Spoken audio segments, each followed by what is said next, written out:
Okay.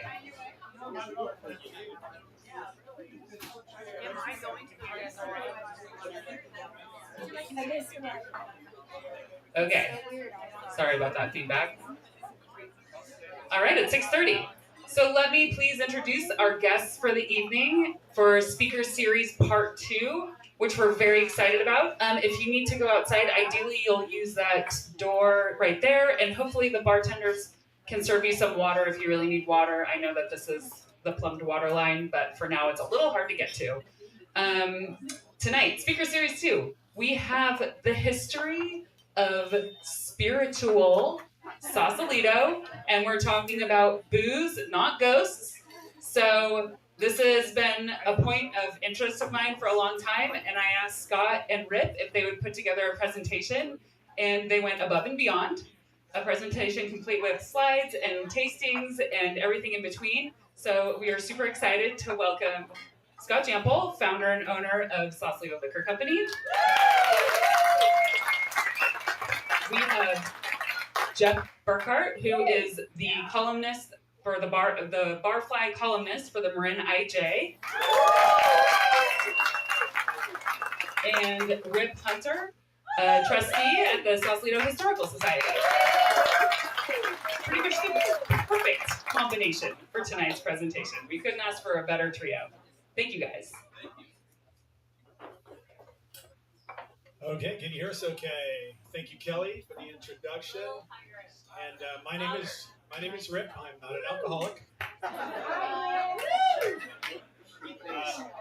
Although when we started to think about doing this, Mike, we need this louder. Is that okay? You need it loud. Okay, well, I need it louder. When we first started doing this. Putting the presentation together, I wonder if anybody really wants to hear about the history of spirits in Sausalito. And then when I talked to the Commodore, she said, "Yeah, we'd love to do it, but you're going to have to delay because we have a happy hour beforehand." Okay, I think we're on the right subject line here. Welcome everybody, and we're sincerely happy that you're here and to listen to our discussion tonight. It's very informal, so. There are no rules to it other than you can only have one tasting because we're not going to be responsible for anything after that. But we also appreciate that you're trusting us with this very big social content that we're delivering today. We've got about 24 slides that we're going to bring on, and our presentation is called Sausy Sausalito, the spirit history of 250 years in Sausalito. When we came up with this title, we were all proud of it. Like, hey, what a great idea, Saucy Sausalito. Nobody ever thought of that. That's really fun. And we put it into our... Yeah. There we go. And then when we started doing some of the research, we found an article of 133 years ago in the San Francisco Chronicle entitled Sausy Sausalito. And it was about the history of what was going on in Saucy Sausalito in the 1890s. So, although our title may not be a very original, we know that the topic was and continues to be timely today. Tonight's presentation is a collaboration between the three of us. We haven't had a lot of chance to rehearse it, so bear with us as we go through the slides. But we do hope you find it entertaining. And one caveat we wanted to make is that the information that we have in these slides was sourced by third-party sources. We use newspapers, books, ChatGPT, live interviews, and other stories along those lines. And although we endeavor to make sure that it's accurate, we can't be 100% sure that it is. So, knowing that everything you hear tonight, take with a grain of salt or drink with a grain of alcohol. To make this presentation flow well and keep it on time, we've taken the 250 years and we broke it into 4 distinct periods. Okay, and you'll see those on the next slide. And what we've done on each of those periods is try to select important events, interesting characters, and we paired them with the spirits that they enjoyed during those periods. Hopefully that will come together well, and you will come to the same conclusion that we did, that people here in Sausalito did not need a whole lot of excuses to buy alcohol, drink alcohol, or steal alcohol.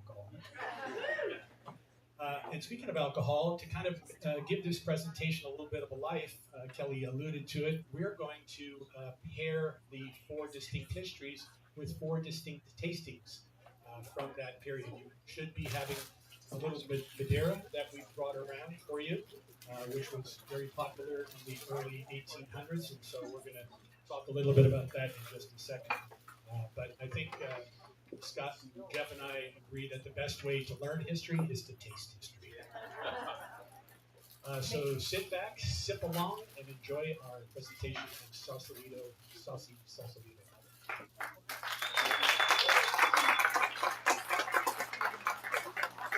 Okay, here's a quick summary of the 4 periods that we broke it down to.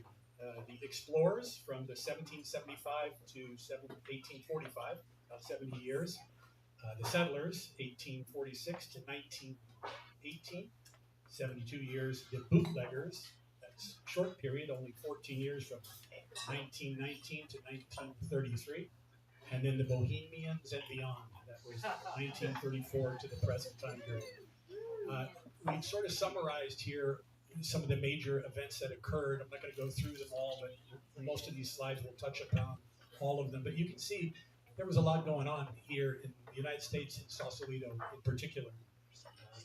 But before we jump into that first slide, it would be remiss if we didn't make a comment about something that's glaringly missing, and that is here at the bottom, the coastal beat walks. So in our research, we searched as much as we could, but we couldn't find any evidence at all that there were any distilled spirits in their culture for medicinal or social purposes. So although they will show up a little bit, not in the greatest way in the first period, we still want to salute them and honor them for their 3,000 years here in Sausalito.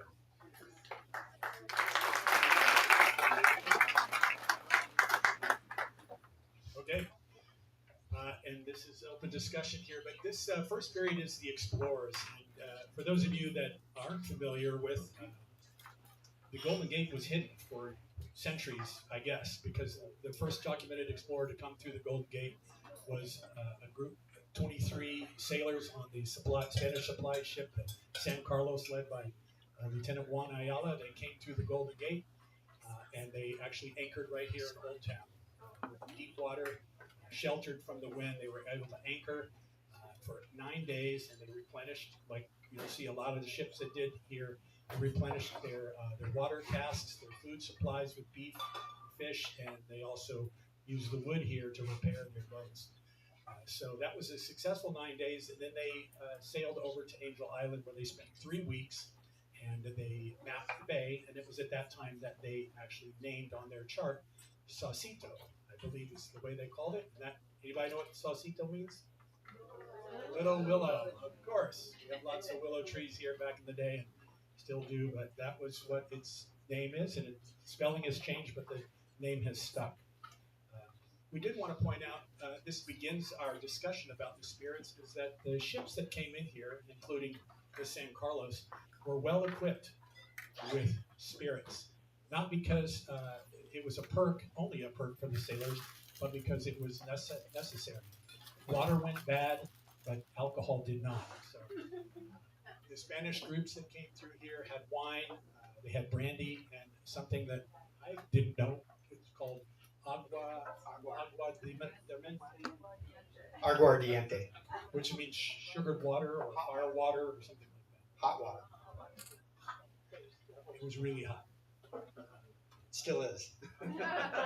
When after the San Carlos left, they reported back to Spain that, hey, this is some beautiful country here, some beautiful land. We need to inhabit it. We need to protect it. And a year later, another overland expedition came here, and they settled and established the Presidio in 1776 and the first mission, Mission Dolores. and they had a very small group, so they didn't have a lot of things to protect. So they had a lot to protect. They didn't have a lot of people to protect it. So they just flexed a big muscle as much as they could, but it didn't stop other ships from coming in through the Golden Gate. So there's a list here of a few of the countries that came and the years that they came through here. There's a lot more than that, but this is at least get you started on what ships came in from foreign countries and what they had in their supplies, because every country had something different that they used to fortify their spirits on their journeys. You can see wine, you can see vodkas, you can see rum, and you can see whiskeys when the Americans came in. So that was about 70 years. Not much had changed here in this area until more and more ships started to come in, and we're going to hit that in the next few slides. But we wanted to hit on the missions here and go with the note that was really the first alcohol that was here on the land. The missions didn't make wine initially. That has a lot to say with the kind of grapes they had and the climate that they had here, at least in the San Francisco area. But they had wine imported from Spain and from other Southern California missions. So wine was here, and you can see some of the uses of the wine. It was for sacrament, it was for table wine and drinking it, and then who drank the wines here? The soldiers got to drink it, the padres got to drink it, and the ranchero folks the land grant folks got to drink it. And this is the only mention of the Miwoks, but they were used to help make wine and help serve wine, and the only time they got to drink it was in their sacrament. So after that, the missions lasted here until Spain ceded California to the Mexican government in, I think it was 1821. And then slowly the missions, although we started growing wines in San Rafael, for example, which was, what was that year, 1817 or something like that. The mission grapes were being planted here and growing here, but that really didn't last very long. I think the missions stopped. Mexicans secularized the missions. They stopped having them be the way they were, and then they stopped eventually serving or making wine. So here we go with the foreign governments that started showing up here, and they came in masses from the 1820s to 1850s. You would start to see a lot more ships coming in here. Although Sausalito wasn't inhabited except for a few Miwok groups that were still here, the whaler ships, the merchant ships, and the Navy ships, they kept coming in droves, anchoring in Old Town, which was called Shelter Cove to the wind, quickly called Whalers Cove because of all the whale ships that came here. We, even though, again, there was no one drinking necessarily in Sausalito on the land, certainly the Old Town in the Bay was probably one of the largest floating bars anywhere in the West Coast. So Sausalito gets credit for bringing that in. But it wasn't until about 1822. So the wine you're drinking right now, if you have some, if you didn't get some, they have it over at the tasting area over there, is a Madeira wine. Madeira obviously comes from Portugal, and there's a small island off the coast called Madeira. And the reason it was so popular and the reason it was big in this history is that Madeira is a fortified wine, like port wine. And what that means is during fermentation, they actually add additional grape spirit to the wine, which greatly boosts the alcohol concentration of it. So Madeira wine is typically between 17 and 22% alcohol, which for a wine is very strong. But the biggest benefit of it is it turns it from spoilable to something that will last forever. So if you have Madeira in your kitchen and use that, even if it's open, it's unlikely to spoil. And if you're opening it for drinking, you can keep it and finish it over a long amount of time. Madeira is a pretty flexible wine if you like the taste. Obviously, it's very sweet. I don't know that it's the finest type of wine. The wine we're drinking tonight is a semi-dry version of Madeira, typically used as an aperitif before dinner. part of dinner. Most Madeiras that you'll see are more of a dessert wine that are typically a lot sweeter. So this is a 19% Madeira wine, which is why I'll give you Madeira is one of those few products that actually has everything done to a wine that spoils a wine on purpose. So they add alcohol to it, they expose it to alcohol, and then they heat it. So all three of those things are damaging to wine, and even the term Madeirized is a flaw in most still wine. But Madeira itself has come to be known as a great wine because they do it on purpose, deliberately, so none of that will affect it after the fact. So if you think of vintage port you have to drink right away, or else it loses most of its thing. If it's a non-vintage port, it still has a shelf life, but as Scott said, Madeira pretty much lasts forever. And ironically, was the wine that the founding fathers toasted at the signing of the Declaration of Independence with, because that's what they had. So 250 years ago this year, there we go, toasting the founders. Back to the history real quick, and thank you. You guys jump in. There's so much that there is to cover, but we're not going to get to all of it. So thank you for jumping in. Sausalito changed when the Spanish came in 1775, but it really didn't. It really changed big time when William Richardson landed here in 1822. He was on a British whaling ship, the Orion. He jumped ship. He spoke fluent Spanish. He did not get back on the Orion. We don't know why he didn't, but he ended up staying, and he ended up marrying the commandant of the Presidio's daughter. So she was apparently, everybody wanted to marry her. He was a lucky one. He converted to Catholicism, became a Mexican citizen, and eventually was given a land grant here in Sausalito, 1900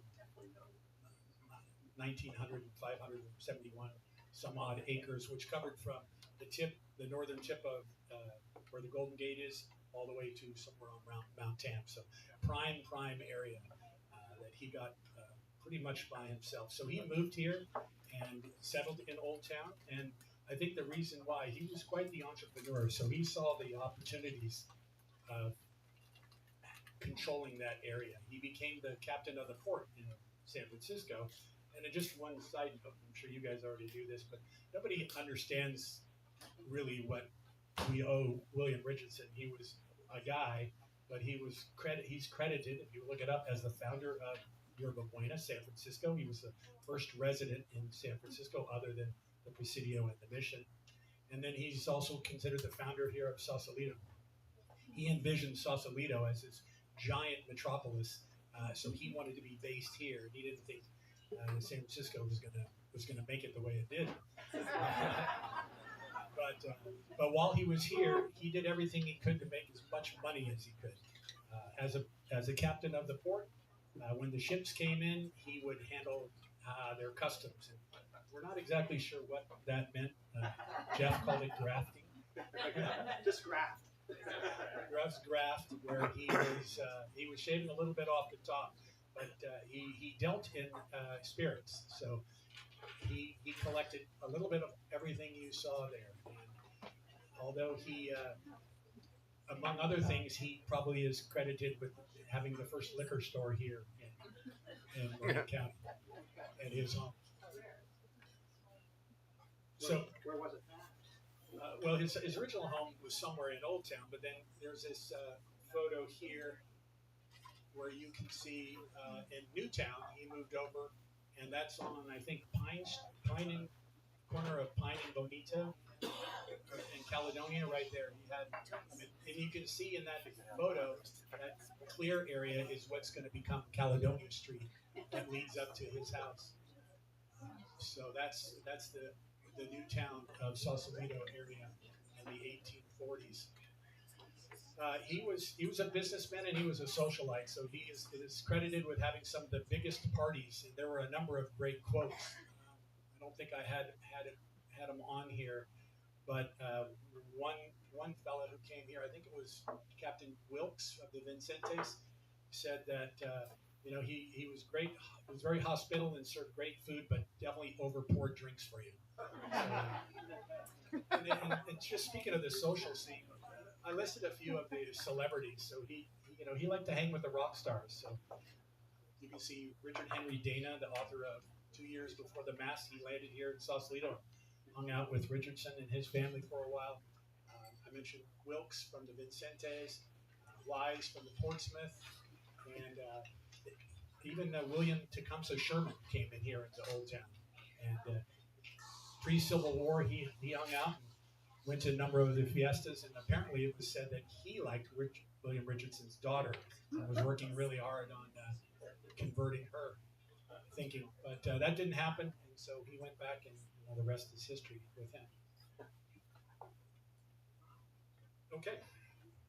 So this Richardson was quite the figure here, and he spent about 40 years of really being the lord of the land. And so this period ends with Richardson kind of living in the high life and things going well.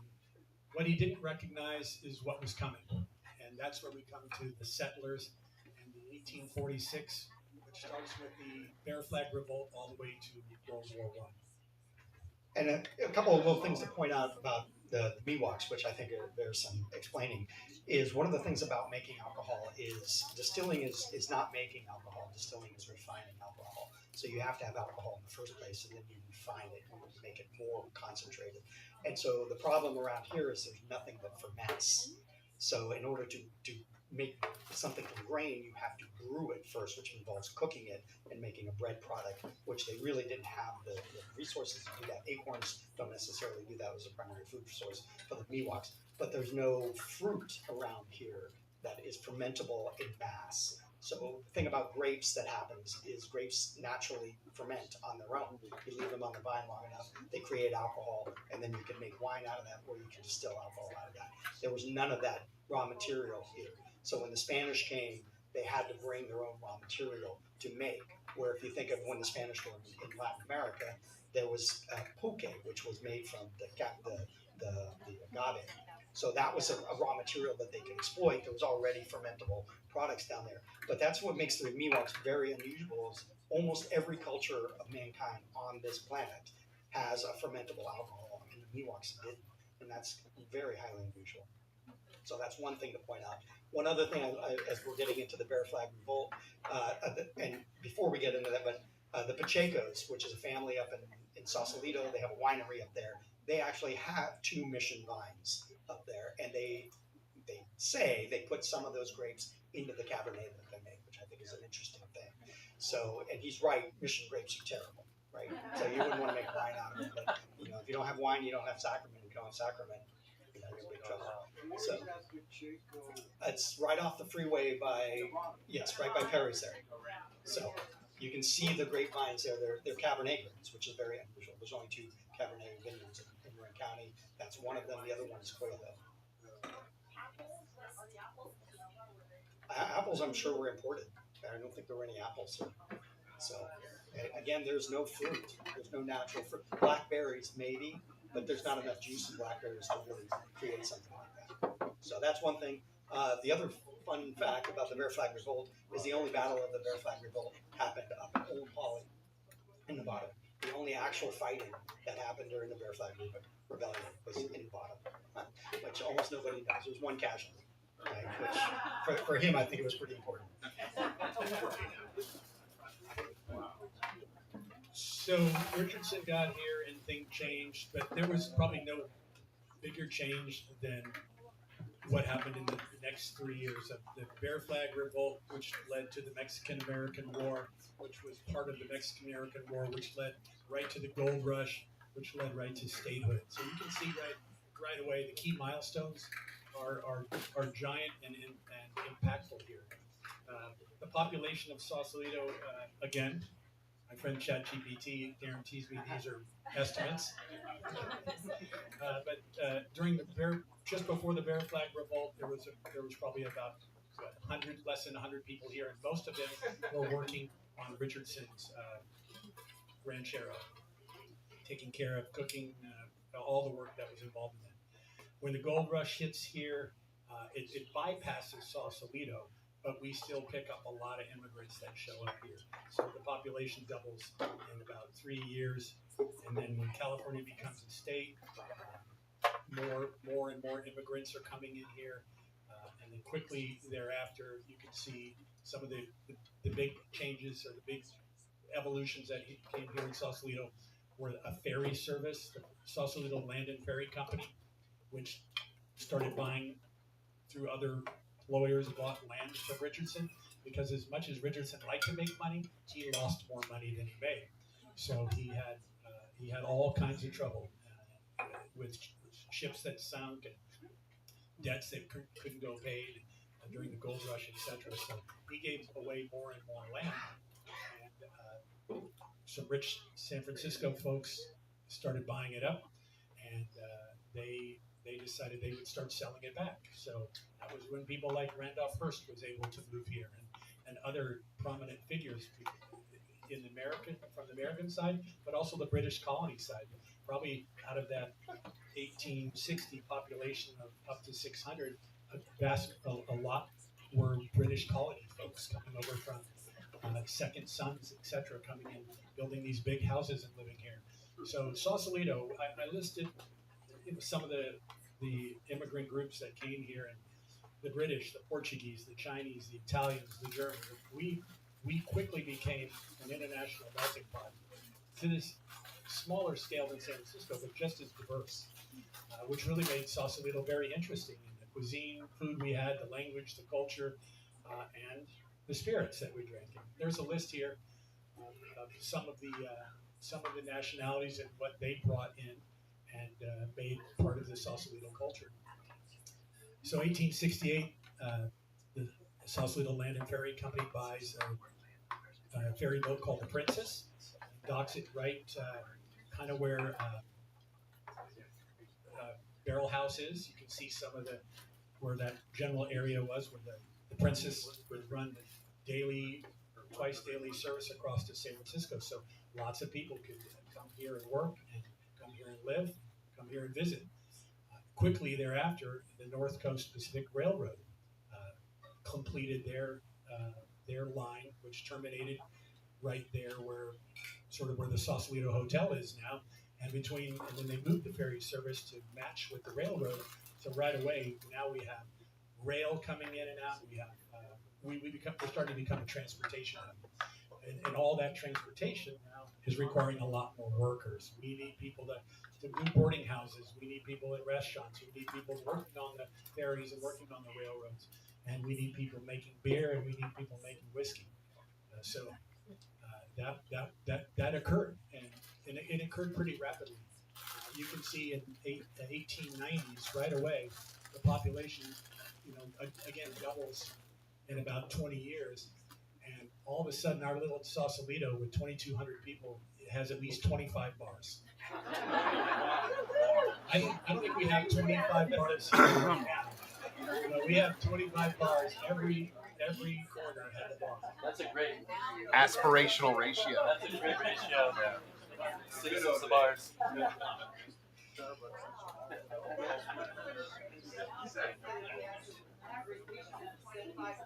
That is on the next few pages, I tried to list some of them, but that is a verifiable, duplicated number.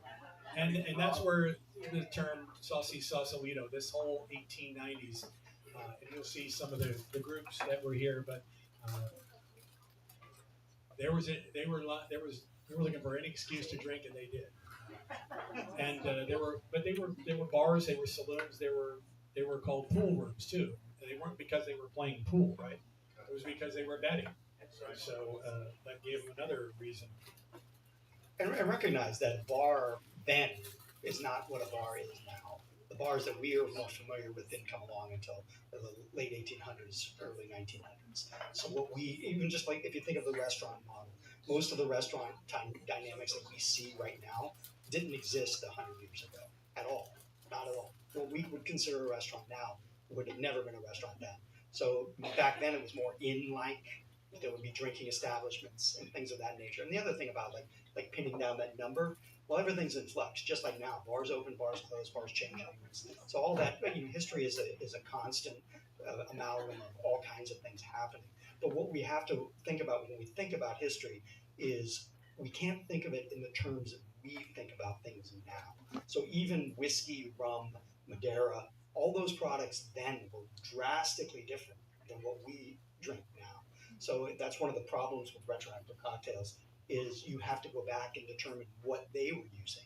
So even if it just said gin, well, what kind of gin? Because gin back then didn't taste anything like gin now. So those are the kinds of issues that you can run into when you're talking about history.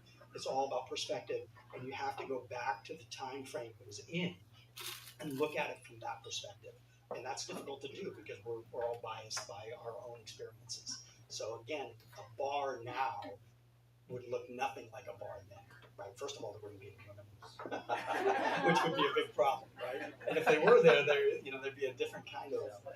So, but those types of things, again, you have to and there's those kind of bars too. That'd be down the street up the hill. Yeah. So, but anyway, like I said, that's the thing is to remember that things were different, very different back then. And even again, whiskey being probably the best example. That whiskey looks nothing like what Scott's making nowadays. Nothing at all. I mean, you wouldn't even consider it the same product. So those are something to consider. And asking about the 25 bars, those bars opened and closed so fast they didn't even record the names. So history only recorded about half the names of them because they were here for longer than 6 months or something. More like an inn. Yeah, so there would be food and probably lodging, something of those lines. There would be drinking, just plain drink. But again, there's no licensing, right? It's not like now where it's beer and wine or distilled spirits or all that stuff. None of that there was none of that. It was just whatever you wanted to do, whenever you wanted to do it. Wasn't the open bar at the no name? I think the building is probably, but I'm not sure if it was actually. We'll get to that. No jumping ahead.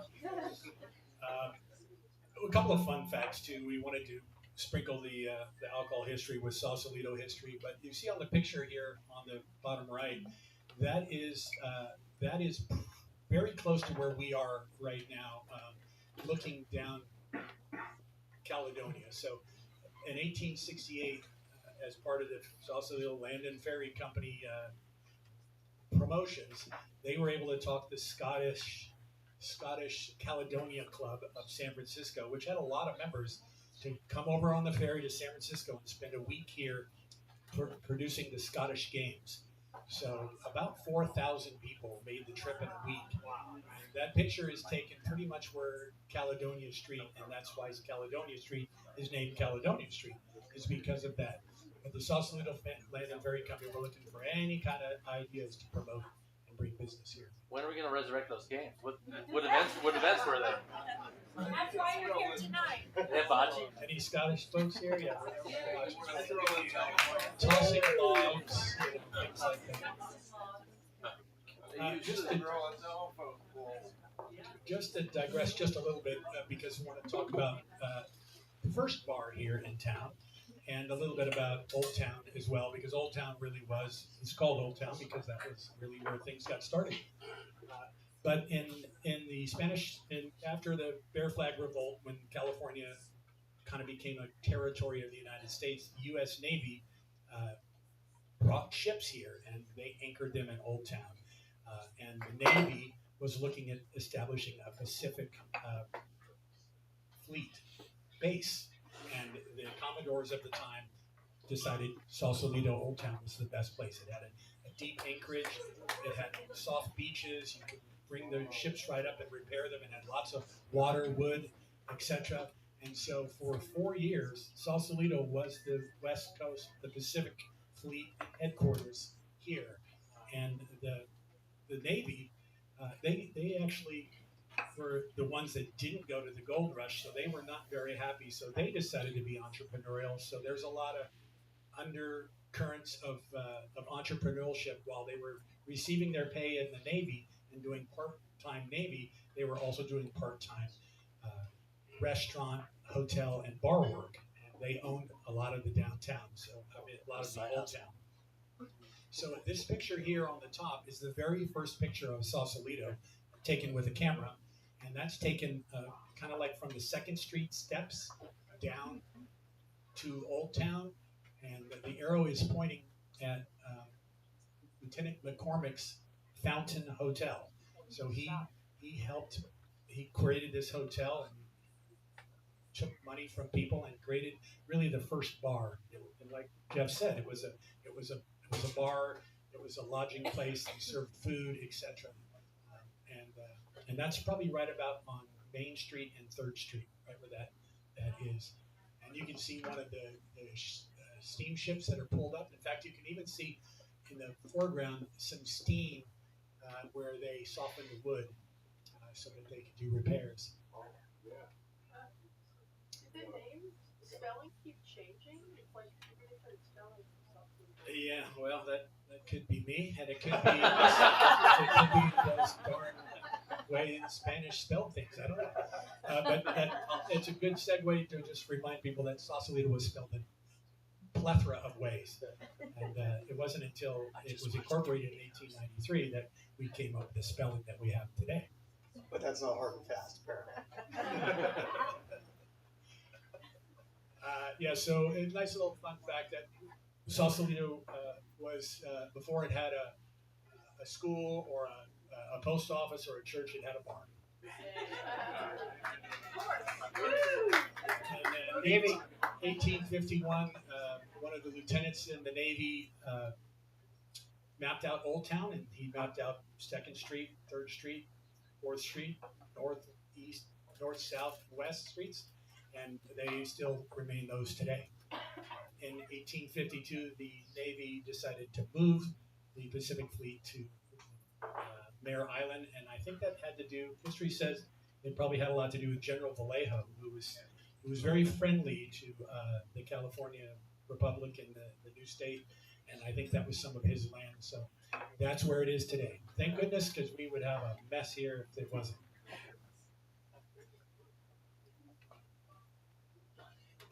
A saloon on every corner. Scott, let's talk a little bit about whiskey and what it was doing here in those days.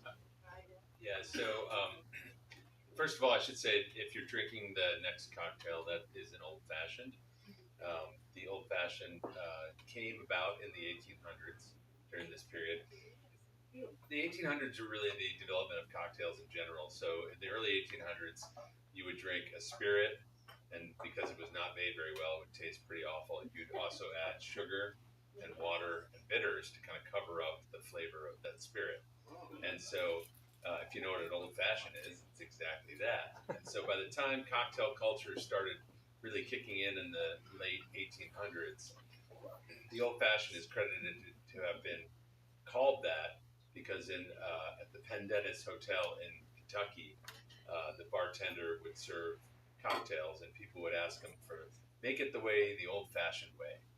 And so it became the cocktail that you're having right now, which is 2 ounces of whiskey, teaspoon of sugar, teaspoon of water, a couple dashes of bitters, and then orange peel for a garnish. Today you're having the unsinkable rye whiskey. It also has, instead of just a sugar and water, there's a little bit of cardamom in there, so cardamom old-fashioned, and some bitters and orange peel. So the other thing that Rip is talking about here is that there actually was a distillery started during this period, which was in 1892.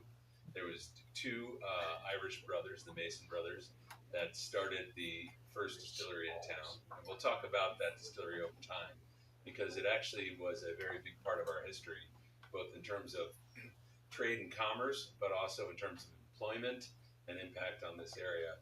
If you didn't know that already, you probably do know where Molly Stone's is. Across the street is Whiskey Springs Condominiums, and that, of course, is where the old Mason Distillery started in 1892. We'll talk about its unfortunate demise in 1963 in a minute, but that was the first place, and of course it was Irish whiskey at the time, in the late 1800s. Which does anyone say, well, wait a minute, Irish whiskey being made in Sausalito? right? Well, that's one of those things about laws is that you could make Irish whiskey here. Now you can't. Irish whiskey would have to come from Ireland. So, those are the kind of things. The other thing is Whiskey Springs was predominantly water. So more important than anything in whiskey making of that age was the water, because you could bring the grain and the rest of the stuff here, but if you didn't have water, you were going to have to transport that, and that's very, very difficult. So a lot of, and even in Japan, in Scotland, in Ireland, the whiskey places are made where fresh water is. If you think of Glenlivet, Livet is the name of the river, and the river water is what they put in that, and that's what gives it some distinctive flavor, as much as the whiskey does. So, water, grain's important, but water might be more important. Sausalito had a lot of fresh water. We had springs that came down 3 or 4 places, which is why the coastal Miwoks settled here. Old Town had, when they called it the Fountain House, that first bar, it was because there was this creek stream that came right down through where Main Street is, and they called it a fountain. So when they built that hotel, it had to be the Fountain House. And then there were several other springs. Spring Street isn't by coincidence, I'm saying that. But here we are in the 1890s, and there's a saloon on every corner. And there was a great quote that we had to pull out here, and it was actually from a woman. And she said, "The whole town smelled like stale beer, and a decent woman didn't like to walk down Water Street to get to the ferry." You can just imagine wooden buildings with, saturated with beer and spirits for months and months and months. Hey, here's a list of some of the, to Jill's question, some of the saloons that were here. And these 2 pictures I thought were fantastic, and it's very rare to find a picture like this that's essentially taken from the same spot about 3 weeks apart. So the upper picture, if you can imagine, that large building is the Tamalpais Hotel, the white building. That is where Poggio is today. And then next to it is another place, and then there's the Lisbon House, and then there were Trinidad Saloon, and 3 or 4 other names. So that was the business district. The ferry got off about where you're looking at that photo, and that was where people wanted to go. They come on in for a beer. Beer was 5 cents for a Pabst. And people wanted to hang out there, and a lot of good and bad stuff happened there probably. But during the 4th of July of 1893, there was a hotel rumored, above it, called the El Monte Hotel. Just a beautiful hotel, a showcase of Sausalito. Some of the rich people that were up there were shooting off fireworks, and apparently those fireworks landed on the roof of some of these wooden bars and saloons. And within about 2 hours, you can see the result of that on July 5th. There is nothing there. That's a party. But just a quick perspective on that Lisbon House, because you asked that question. That ended up being where the same location where the No Name would eventually become. So the No Name was built out of the ashes of this 1893 fire. So we had 25 bars. They burnt down, and guess what? They had more bars after that. It's like a Monty Python skill. These are some great photos of inside, of some of the locations that were bars and saloons, and what was inside. Like Jeff said, there's no women allowed in these pictures before the 1800s. And there was no women that probably wanted to go unless they already living. Fuck that too! Well, remember, it was illegal in California for a woman to bartend until 1971. Fuck that too! That's kind of remarkable to think about. It's true. Let me quickly go through these photos because they were interesting. Here on the far left is something called Arbordale, and that sits exactly where Cultivar is today, and the Sausalito Hotel above that. So that goes right to where the ferry is, and that was a German beer hall and restaurant for a long time here. And then when they tore it down, they ended up building Sausalito Hotel above that in 1915. The other, where the arrow is pointing, is again downtown. That dock is where the Princess first started in 1868, and then that arrow is pointing to the Green Hotel. No relation to Jimmy Green.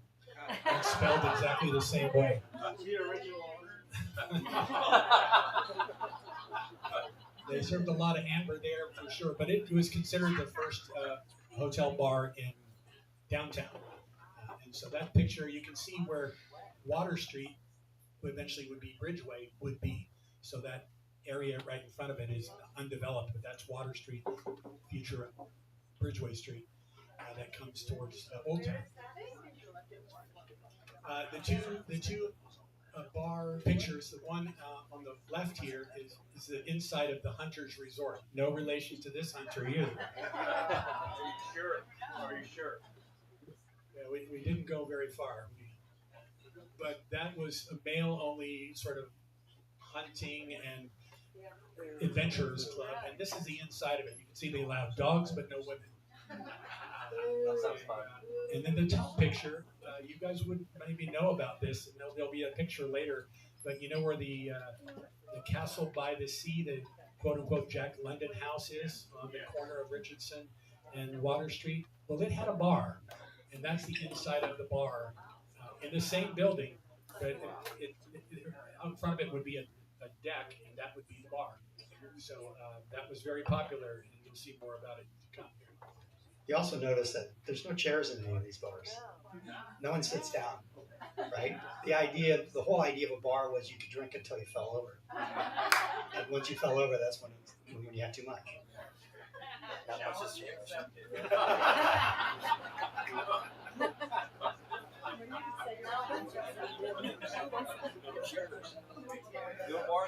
no bars. Just the last thing to notice on this slide, again, Sausalito has a wonderful, diverse heritage here, and the cultures that came here, they brought their diverse interests in spirits, and so although we were a small town, we had a lot going on with the spirit world. And again, the thing about thinking of a bar in retrospect, that it would be, we have whiskey, right? They wouldn't have all the things you see on a back bar nowadays. It would be one or two products, and that would be it, and that would be good enough. And probably the way it would work is you would go to different bars because they would have one specialty product. That makes the most sense of how it worked. But this idea of everything for everybody just literally did not exist. Unless you were really, really rich. And that's the wealthy Sausalito side. Those are the folks from San Francisco that were the owners of the Land and Ferry Company that built the big mansions on the hill. So the saloons of the flatlands, those were for the everyday people. The yacht clubs were for the wealthy people. And that's where they spent their time and they spent their money. And there were two. If you came to my yacht club talk, you already heard this before, but the very first yacht club in the West Coast, outside of the East Coast yacht clubs, was the San Francisco Yacht Club, formed in 1869 in San Francisco. But the Commodore was a Sausalito Land and Ferry Company partner, so we quickly moved that yacht club over to Sausalito. And that building you see there was the first clubhouse, and I think it was 1878. They built a small clubhouse on the water, which burned down in 1897, and then this beautiful new clubhouse was built, and the platform and a lot of that is the Trident today. Which is closed. For now. No. But like all good rich problems, the rich people couldn't get along. So some of the rich people had really big boats but didn't want to sail them, and the other part of the yacht club, San Francisco Yacht Club, had really big boats but they wanted to sail them. So they disagreed on being here in Sausalito. So in 1878, when half the group went here to where the Trident is today, the other half of the group went to Old Town, and they built a very beautiful place called the Pacific Yacht Club. And that arrow is pointing right to where the Côte d'Azur is now today. So that house was built in 1878 and was occupied by some well-to-do people as a clubhouse until 1899 when they folded and then joined the other rich people in the San Francisco Yacht Club right after that. When that house folded, it was sold to the Spreckles family of the sugar fortune, Klaus Spreckles, John Spreckles and family, and they occupied that house, or it stayed in existence until the 1950s when the Côte d'Azur took over and they built the condominiums that are there today. But it's a great spot where of a piece of history. You can see where the arrow's pointing. There's a house right next to it on the right side of your right side. That house is still here today. They call that the Horn House. Has anybody heard of that? The Horn House. It's right behind the Côte d'Azur on South Street. It's a little two-story white house. They say it was built in the 1860s in Boston, and the frame was shifted around the horn and installed here in Old Town. And it's considered, I believe, it's the one, or if not the oldest, the second oldest house here in Sausalito, and it's still in great shape. Just some of the VIPs that were in the yacht club. I listed them down below. Randolph Hearst was not invited in the yacht club because he had a little problem with his significant other, mistress. But he was certainly one of the well-to-do here. But the Spreckles, the Crockers, Matthew Turner, Giannini, whose son founded the Bank of America, they all were part of the yacht club and enjoyed the fruits of that until the San Francisco Yacht Club moved to Belvedere in 1927. Now, Spreckles, they had an operational process. Yeah. Yeah. They were making sugar processing. Oh, the sugar mill, yeah. Yeah. Yeah, they had lots of money. Spread it around. And remember, the Hearsts still own about 500 acres up on Mount Town. So right next to the Mountain Home Inn, that land all adjacent to that is owned by the Hearst family still. That's why the Mountain Home Inn was not allowed to expand. Was there a reason why the yacht club was moved from Sausalito to Tiburon? The question is, was there a reason why the San Francisco Yacht Club moved from Sausalito in 1927 to Belvedere? And the reason was progress. The ferries, they had opened a car ferry, so there was a dock between where Skoma's is all the way to where Barrel House is. That was a giant wooden dock, and that was a car platform. So the cargo and people would go out by Hotel Sausalito, and the cars would go out by Barrel House. And the traffic, the waves were really bad. And then Water Street, there was a lot of traffic, car traffic. So between the water and the cars, they just said, it's time to go. You can still see some of that dock if you look off to the right of the Trident today. There's a couple of wood sticking out of the water there, pylons, yeah, that are still there. Okay, here we're moving right along, and we talked a little bit about Mason Distillery, but here's some more good data, and feel free to comment on it. These pictures that Scott found are just fantastic.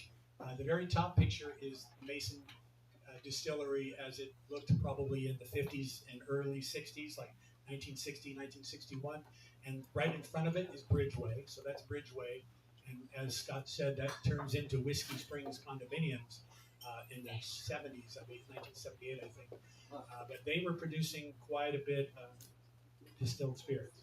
Yeah, Mason Distillery started, as I said, as an Irish whiskey distillery. Until Prohibition, it was primarily Irish and Scotch style whiskey. It became a fairly large distillery. The Mason brothers were also owners of a soda company here in Sausalito. So if you find a bottle in your backyard, it might be a Mason whiskey bottle or it might be a Mason soda bottle. They also own some of the parking lots that used to griddle the area because of the ferry that Rip was talking about. But they owned the distillery up and through Prohibition time. So during Prohibition, they were no longer allowed to make spirits, but they pivoted to medicinal spirits, which at the time became something that everyone had an ailment for. produce about 1/6 of the medicinal whiskey in the entire country here in Sausalito. So they didn't suffer much. They did quite well.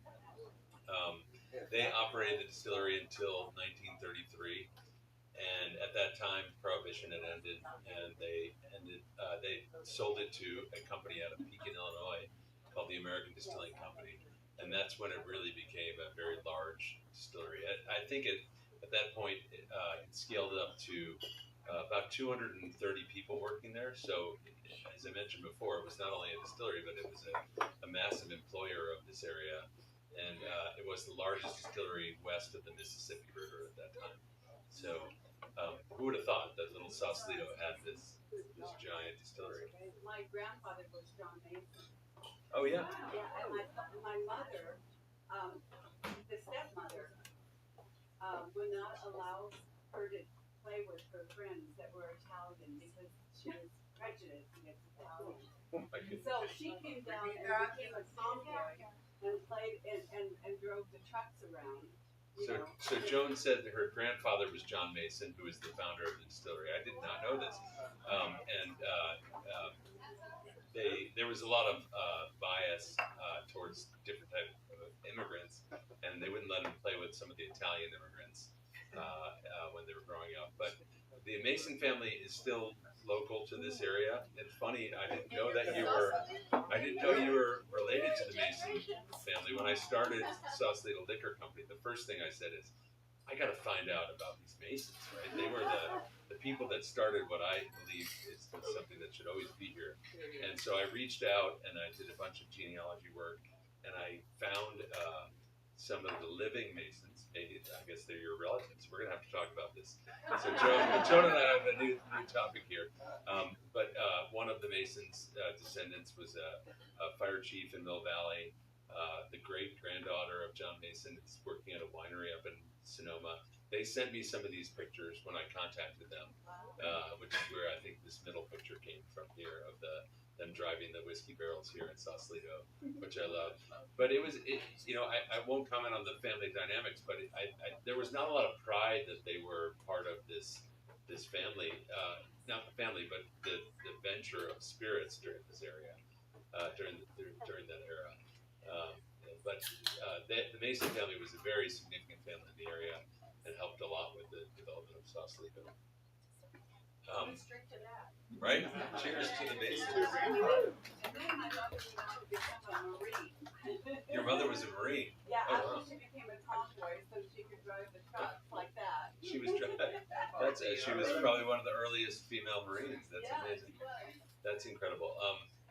The Mason distillery obviously became the American Distilling Company. They really broadened out, and they were producing all types of American-style spirits at that point. You see some of the brands that are here. Guggenheimers, I'm sure you all have that in your cabinet today.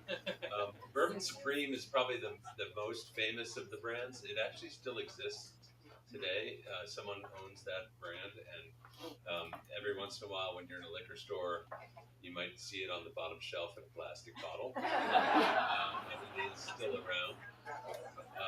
But it met its demise in 1963, which is still the largest fire that Sausalito's ever had. There was a ton of spirits lost. There was an amazing. This photograph here was taken from the bay, looking out towards what was Water Street and Bridgeway now, where you can see the fire. A lot of the folks in town that are older remember the days of this fire because it was such a big deal.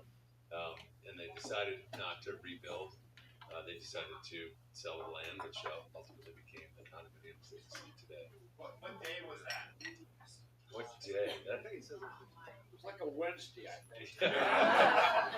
Yeah, it was either Wednesday or Thursday. I think,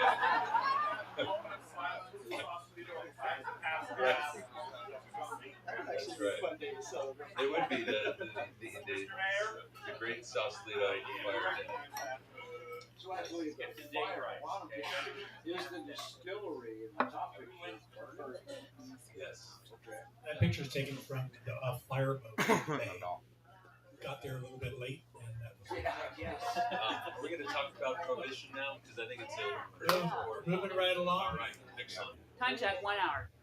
So one of the things about Prohibition to think about again is perspective, right? And so when we think of Prohibition, we think national prohibition. But the problem is that that's not exactly how it worked out. There's parts of the United States that have been dry forever, since before Prohibition, since after Prohibition.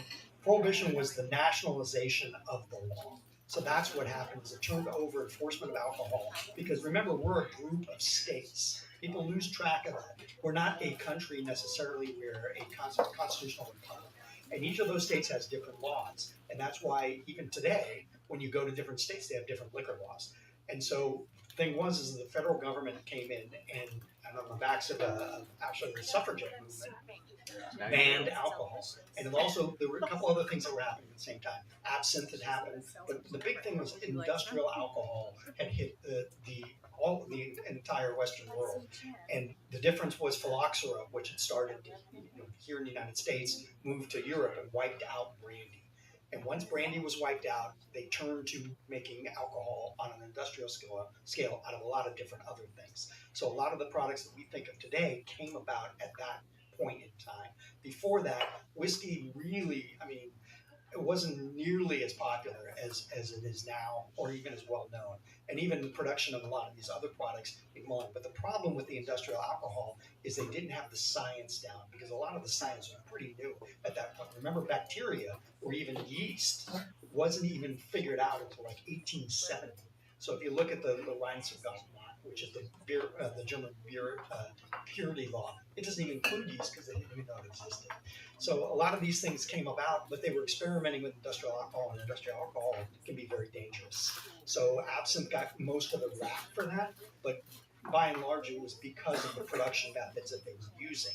Now, once that kind of changed the public perspective of it, and they got behind this Prohibition thing, which turned into pretty much a national nightmare. But remember, some parts of this country, mainly Tennessee, for instance, 95% of Tennessee is dry.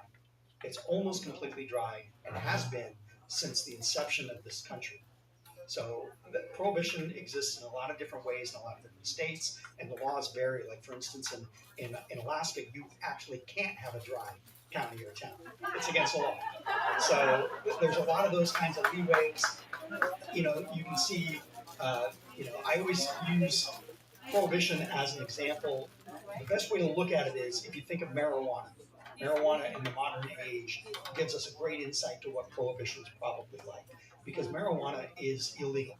It's a Schedule I federally outlawed substance. That's the feds, right? It's against the law. And the problem is, it doesn't look like it's against the law. And if you think of the waning age of Prohibition, that's probably what it was like. Scott alluded to medicinal whiskey. It's pretty easy to get. There was sacramental wine. You could make beer. You could make wine at home. There were a lot of loopholes, and everybody exploited it. It was the criminal element that kind of became a problem. And then they realized when they basically they withdrew Prohibition, but what they actually did is said, okay, you guys, the states, it's back on you guys. Do whatever you're going to do. And so that's why we have the 3-tier system, California. So, for instance, a liquor company can't sell directly to the public except for smaller venues and in smaller amounts. So they have to sell to an intermediary who then sells it to the public. And the reason behind that was, and I love this rationale, is because the liquor interest doesn't have the public's health in their best interests, right? And the thing is, it's interesting. Yeah, what's interesting, the 1963, right, when this burned down, was exactly the moment that a law came into effect in the United States called the Standards of Identity. And it was in 1963 when all the products that we know of now were determined what they were and what made them. So all the laws governing what we drink today came about in 1963. Before that, God only knows what it was. If it said it was bourbon, it could be made from anything. And one of the great ironies is the FDA, the Food and Drug Administration, was pioneered in the early 1900s by the Kentucky whiskey makers, because they were mad that people were marketing products called Kentucky whiskey that had nothing to do with Kentucky or whiskey.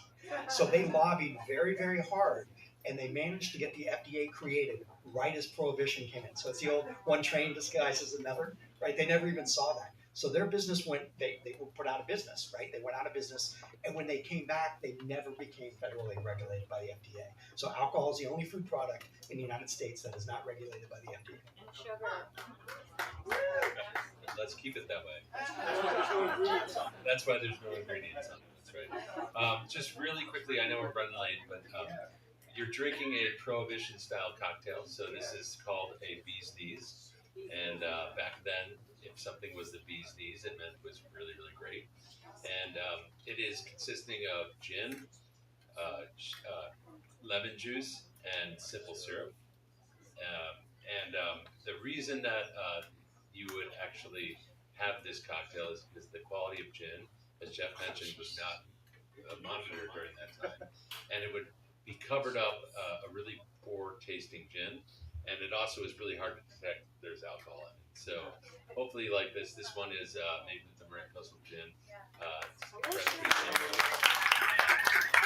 Just a really easy, delicious Marin Coastal? Marin Coastal. I have a question. Was the Prohibition gin, was it made with aromatics like juniper? It could have been. So until that time where they regulated it, and gin became defined as the predominant flavor of gin must be juniper. That was in 1963. It could have been anything else in there. So it still exists today. Like if you have Canadian rye whiskey, for example, in Canada, the definition of rye whiskey doesn't include that it actually has rye in it, but it is called Canadian rye whiskey. So it depends on the government and the definitions. The U.S. has gotten very strict as to what is a vodka, what is a gin, what is a flavored vodka, what is a whiskey, etc. Again, back to the standards of identity. It gets down to brass tacks and tells you exactly what it is. And so it breaks down categories. And I think whiskey has 17, 18 different types of whiskey. And one of the things that Scott's touched on, which is why you've got to read labels carefully, is if you buy a Canadian rye whiskey that's brought into the United States and marketed as that doesn't mean it has rye in it. So there are two different products you're talking about, right? It can be there, and there's one I'm thinking of that I won't name, but they truck it over the border and put it in bottles, but it's actually Canadian rye, which means that you don't have to, you adhere to the original definition, Canadian rye, not the American definition. So that's why details matter. There's no empty space on a liquor label. Labeling is the hardest thing. Scott will attest to this. The hardest thing to get through is what it says on the label, because it can't lie. But just because it can't lie doesn't mean it's not telling you what you need to know. Because if you don't know what that means, then it doesn't really matter, right? As I say, a little knowledge is a dangerous thing. Well, very little is very dangerous. The one he's talking about is not unsinkable rye whiskey. No. No, it's not. No. But the thing is, back to your gin question, is was that the reason juniper was used is because juniper is an incredibly strong flavor. And what Scott, with these newer coastal gins that you see, especially in California, and even with the Japanese market, and a lot of these, even most new gins are less junipery, right? Because it needs to be in there, but there's a lot of other things that can go in there that actually make it more approachable and easier to drink. And that's a good thing, because remember, you've heard the term bathtub gin. Well, you know what that means. That means they were just pouring booze in a tub and throwing a bunch of junk in it, and then just using a cup and putting it in bottles. That's where the term comes from. And it was, God knows what they were using, because there was no regulation, right? And it was illegal. Oh, I heard that Prohibition came about because women were mad because their men would spend all their money on alcohol and not have enough for food or anything for the family. We'll blame it on the women, sure. That's why they put women in the bars. Well, yes. So I mean, it weaves back and forth there, but yeah, there's a lot of truth in that. But again, it gets back to the reason the men were so drunk is because they were drinking a product that no one was used to, right? These like absinthe, for instance, is 120 proof, right? You go from drinking brandy, which is at that time probably in the 70s or 80s, to something that's 120 proof. It's a big jump up, right? And so those types of things that makes a difference in how it approaches. But it was the women's suffragette movement, the women's right to vote, piggybacked onto the Prohibition thing, and they became pretty hard to distinguish. So it was a major factor there.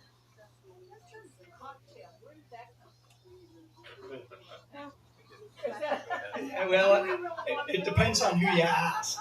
So, I mean, so the one I've heard that makes the most sense, and I always go with Occam's razor, right? The simplest explanation is usually the most accurate. And you know what a cockatiel glass is? You ever seen an egg cup? It's like what you put a soft-boiled egg in, right? What's it shaped like? A rooster, right? Looks like a rooster. A lot of them have a little rooster on it. And what's a rooster called? Cockatiel. It makes the most sense. It kind of transcends that. What Scott's talking about with the old-fashioned, the bitter sling, which is the original progenitor of that, is the oldest drink that we know of, and that's what he was talking about. It's bitters, sugar, whiskey, and water. And then the Sazerac, which is about, you can argue, there's arguments for both, which one was thing, is essentially the same drink. So it's rye whiskey, sugar, bitters, and a little bit of absinthe. And so that's pretty much the same drink. So they're both early 1800s, right?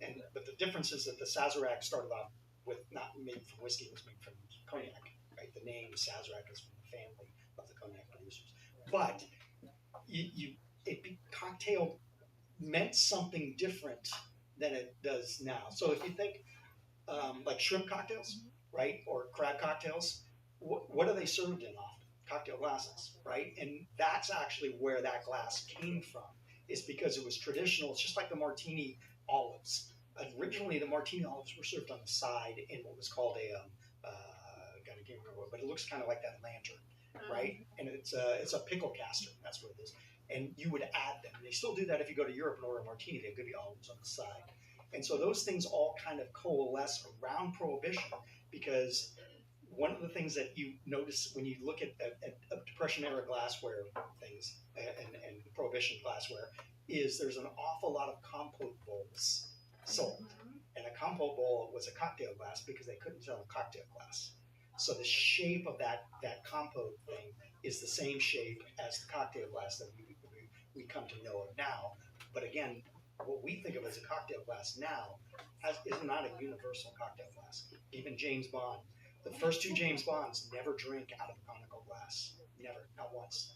So neither Sean Connery nor Roger Moore drink their 007 martini out of a cone-shaped glass, which everyone would think, no, they do, but they don't, never once. Can we save questions and comments for later, please? Yeah, we're at an hour and 10 minutes. We need at least 20 more minutes if you all are into this. Okay, we still have one more serving too. So we'll try to go a little faster, and then you can save your comments. We'll be here as long as you want. Real quick, Prohibition was the law of the land, but not so much in Sausalito. We had two policemen here. We had a ferry separating us from the federal folks in San Francisco. So Sausalito quickly became, and we had lots of hidden harbors on the Marin headland side. So we had lots of ways to get alcohol in from Mexico or Canada here. Sneak it in at night through trap doors, maybe at the Valhalla or at the Trident or many other places. And so it was just not really enforced, and it kind of became fashionable to go to a speakeasy or have a workaround on this. And so there's a little explanation of how that came to be, but I wanted to point out a couple of pictures. One, again, this picture here at the bottom, that's the mayor of Sausalito.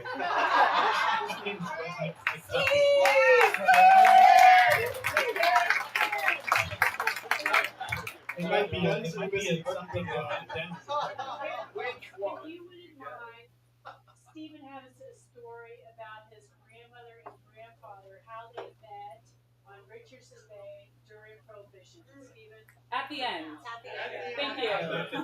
We'd love to hear about it. Because, Mr. Mayor, you have some big shoes to fill. So that was Webb McHuffie. He was just out fishing with some of his friends drinking a soda. That's what it was called, a soda. Well, you don't fish with guns. The top picture is even more interesting because that's taken downtown. And the arrow's pointing at our two policemen. And that's the fire chief who's opening the can. And they're pouring out something. Apparently, that was a picture taken to send to San Francisco to say, yeah, we're taking this seriously. And that was not alcohol. so there were lots of workarounds, and I wanted to take a few seconds to go through them. The Walhalla, which is the Valhalla, which is now a resident, but it was open in 1893, and it was a beer place, but it was probably a center of where you could sneak alcohol. They called it a soft drink parlor because that was the legal way to get around having people come in and drink. Smitty's was a soda bottling shop. They might have bottled beer at the same time, but nobody really cared. There was a couple of grocery stores, cash stores. They were open late at night, and until somebody caught them, they kept serving. But my favorite story is any women's club members here? Oh yeah. Yeah. So when the women's club needed to have their parties, they had a system worked out with the pharmacies. So somebody would call down to the pharmacy and order some cough medicine, and when they went to pick it up, it was something to cough. Yeah, it was heavy, and then they diluted. They would serve it at their parties, and they were very popular. And Jeff mentioned it earlier, but Prohibition was a bonanza for the criminals, really. And when Prohibition finally ended, it was sad because there wasn't much fun to do. We couldn't sneak wine. Here's a great picture of people bottling their own wine somewhere downtown and then serving it later. But it was a great thing for everybody, including the criminals. And when Prohibition ended, it ended a lot. Here was one of our main stories here during Prohibition. I'm sure everybody has heard of Babyface Nelson. Well, he was a bank robber in Chicago, and he came to get away from Chicago. He had an idea to come to the Bay Area and ended up in Sausalito. He actually lived in the Silva Mansion up here on the hill, right next door to the sheriff, the police, who never knew who he was. He went by the name of Jimmy Johnson when he was here, and he served bar at the Walhalla. So he would serve bar during the day, and at night he would help the mafia bring bootleg alcohol here at the town. So he did that for a few years, hooked up with a local guy who ended up going to Alcatraz for the rest of his life. But he left town after, it kind of got boring after a while, and Prohibition was ending, so he went back to Chicago, and he started robbing banks again. And he became public enemy number one. He's the only guy to have killed 3 FBI agents, which is a terrible thing. But finally, he was gunned down in 1934, ending the Prohibition chapter here in Sausalito. One of these Al Capone on the rock. Yeah, the fun fact here is as much as he worked in a bar and he smuggled liquor, he didn't drink alcohol at all. He spent his whole life never drinking alcohol. All right, our final chapter here, which is from 1934, post-Prohibition to the present. And we start with Sally Stanford because, and there's a great picture of the Valhalla up there. It was the Valhalla until she bought it in 1948. She updated the interior, made it red and leathery like a lounge in San Francisco that she used to run, and served food and had a lot of very famous people come here. JFK came here, Marlon Brando came here, Bing Crosby, Lucille Ball, Orson Welles. It was quite popular for the many years that it was here. So Sally Stanford, whatever her history was, she ended up being on the city council here, and ended up being the mayor here in the late 70s. When she passed away in 1982, Valhalla closed for a while, and then it reopened on several occasions as a restaurant. In fact, my wife and I went to the Chart House when it was here. And Gaylords and India and a couple other things until it became a private residence. We still salute Sally down on the Ferry Plaza with a drinking fountain, have a drink on Sunday. As we get into the 50s and 60s, I wanted to highlight some of the bars that were here and gone, and wanted to see if anybody has familiar with any of these or ever went to any of these. The Glad Hand, the Village Fair. The Village Fair is where Poggio is now. All right, we're going to move quickly. I know everyone's getting a little restless.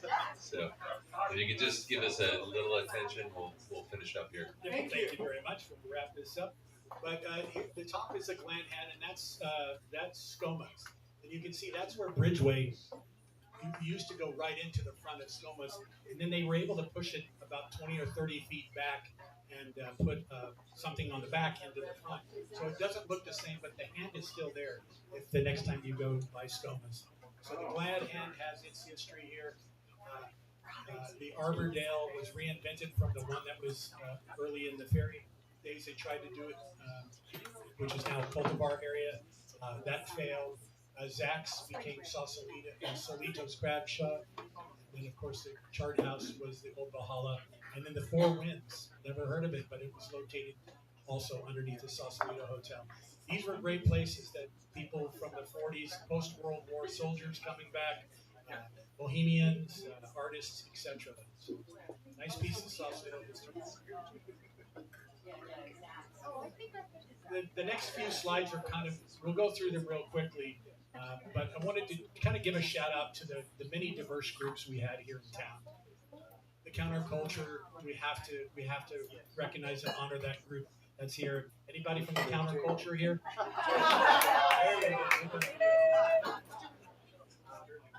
But Jean Varda, Alan Watts, Shel Silverstein, Sterling Hayden, and then a lot of folks hung out at the No Name Bar. So we'll talk a little bit more about the No Name, which really didn't get started until the mid-late 50s. These are some great pictures of that culture that was here. We also had a lot of soldiers. We forget about that, but Fort Baker was a military reserve, and then it became a fort in 1898, I think. And it had anywhere from 200 soldiers at the turn of the century to about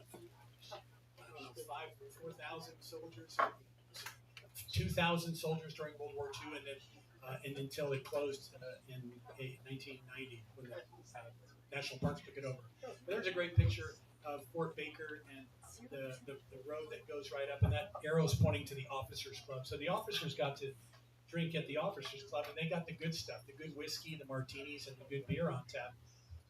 Whereas the soldiers, they had to leave base to do that. So the far picture is a really great picture as well. You can see the Jack London house right there, which was called Castle by the Sea, and you can see the front, which is the bar, which is no longer there today.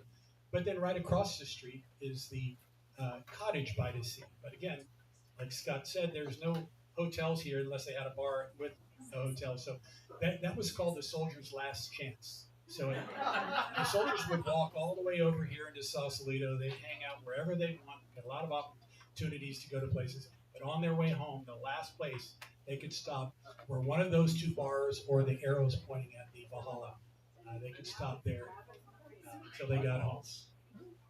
But I also want to do a shout out to the Marin ship folks, because our population here, went from 5,000 to 20,000, and most of it was housed in the city. But those workers there, they worked hard and they wanted to play hard too, and they came into town and they enjoyed themselves.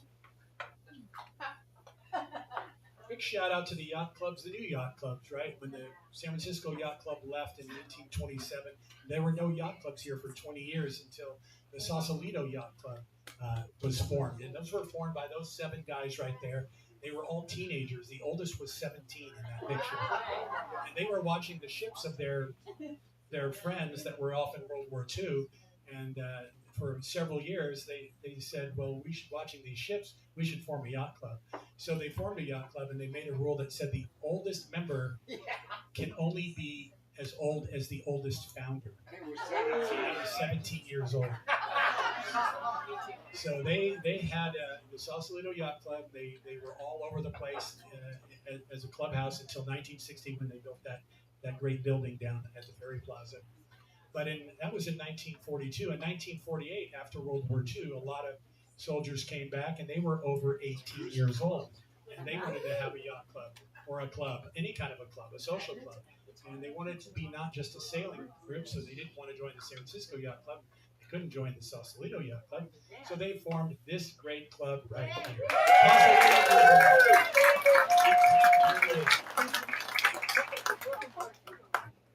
The yacht club still, that yacht club has 600 members, and we have 1,200 members. So let's figure out who's doing it. The final group was the Presidio Yacht Club, which was formed in 1959 in the old Travis Marina, and it used to be only for military folks. Now it's open to everybody. But clearly, we had a lot of socializing going on in those clubs, and we celebrate that today. We also can be very proud of the pride of Sausalito we've had here over the many years. Mostly, it was it was a secret kept here in town, and which was too bad. But there were a number of bars here in town that were very much friendly and catering to this wonderful group. And I don't know, none of them are here. I don't think any of them are here anymore. But if anybody recognizes them, those were great for this population. That was, I think we had 8 bars for a population of 5,000 people that came to the gay and lesbian population. So fantastic, and we still support that flag. I love the report at the very bottom. I should say 1951, I think, but in the 1950s, the police in San Francisco wanted to come raid us out here and have a surprise raid, but of course there's no surprises in Sausalito. Somebody found out about it, and when the police got here, there were no gay people. That's what the newspaper said. That's no jurisdiction anyway. Busted heads. And probably our last group we want to just give a shout out is the rock and roll bars and the rock stars that came here to our town. So some great photos. The number one establishment here was the Trident. That was the kind of the king of the land here. And you can see the rock stars that came here. Janis Joplin had her own seat. She was from Texas and loved her Southern comfort. So she'd slip in the side door and sit in her little spot, come and go. The Rolling Stones, of course, and Scott will talk about that in just a second. And then other visitors, you can see it's a long list of people who came here to record at the record plant and then play in town. Pictures, and there too. With this picture here at the bottom left is on the Ark, the former Van Dam ferry boat, and that's the Buffalo Springfield band who played there and then partied there. So that was a wonderful picture. The one on the bottom right, you can probably recognize the guy at the bottom. That's Robin Williams. He was a busboy at the Trident in the 70s, 74, 75 or so. And then the top picture is just one of the many musical groups that performed there.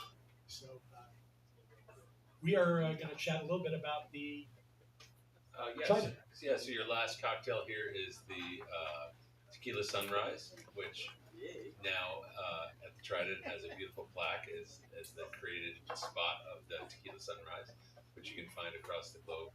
So quite simply, it's tequila, in this case a Blanco tequila.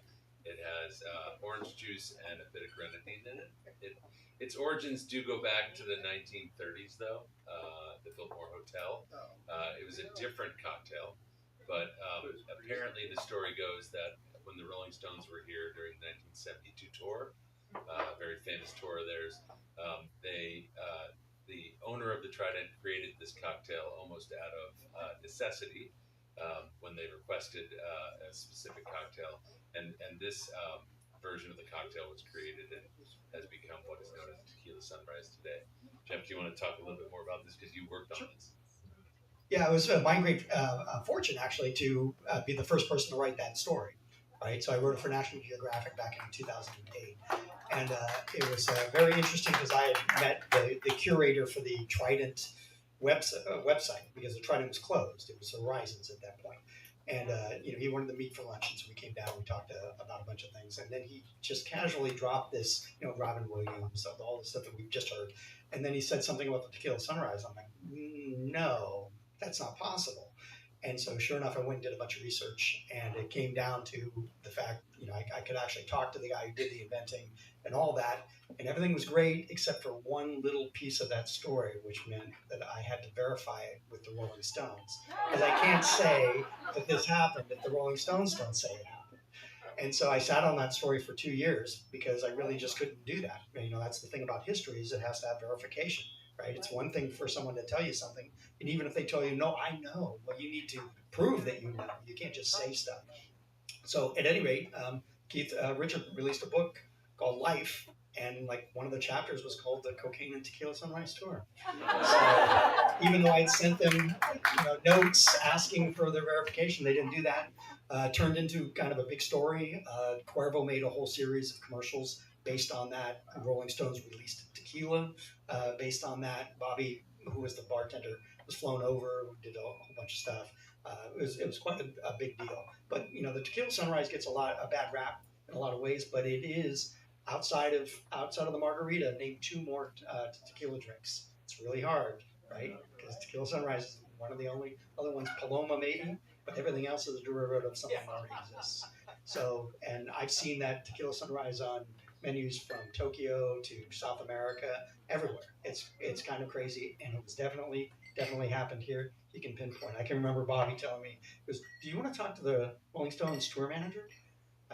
Yeah, I would like to do that. So unfortunately, Bobby passed away a couple years ago. We did get the plaque put in at the Trident with the Marin History Museum, but we'll talk about that later. But at any rate, and the one last thing that the Trident had to contribute to Sausalito is they donated $10,000 from the sale of Tequila Sunrises to help put the sea lion back in the garden. Which I thought was a very moving thing to do, and a legacy thing, right? So that was, I think, a quarter of the budget came from the Tequila Sunrise. Yep, thank you. Great stories, and we're going to wrap it up here. We have 250 years that we just summarized, but we wanted to give you our quick list of the 4 MVPs of the Sausalito Spirit Tour, and that just shows how sustainable our culture here is. Right? The Trident, which was in 1893 as a yacht club, and then became the Trident, and it just closed, but hopefully it'll be reconstituted into something fun as well. The Valhalla, 1898. It's a private residence now, but what a history! What a piece of history that's had for that many years, 128 years. Smitty's Bar, that's a picture I found. I think it's accurate, but it used to be a bottling plant, and then it became a bar and a Chinese restaurant, and Smitty bought it in the 40s, and it still persists today, 88 years later. And then a no-name bar, 1959 to present day. What a great piece of history. The last of a few dive bars here in Marin. Right there. So that's it for us, and we really thank you for being here. Thank you stay saucy. Thank you guys very much.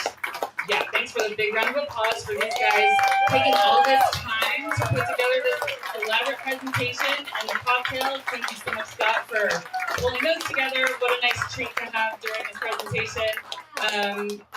We're going to open up the floor for questions, but feel free to mill about. Jill, did you have something quick? It's not a question. I just want to say the bar staff is usually off tonight, but they're here for us today. Yes. Thank you so much for coming. So that concludes part 2 of our speaker series. Part 3, we're going to have a lady up here. So if you have any fun ideas or suggestions, please feel free to come up and let me know. But again, thank you guys so much. What a fun way to spend it.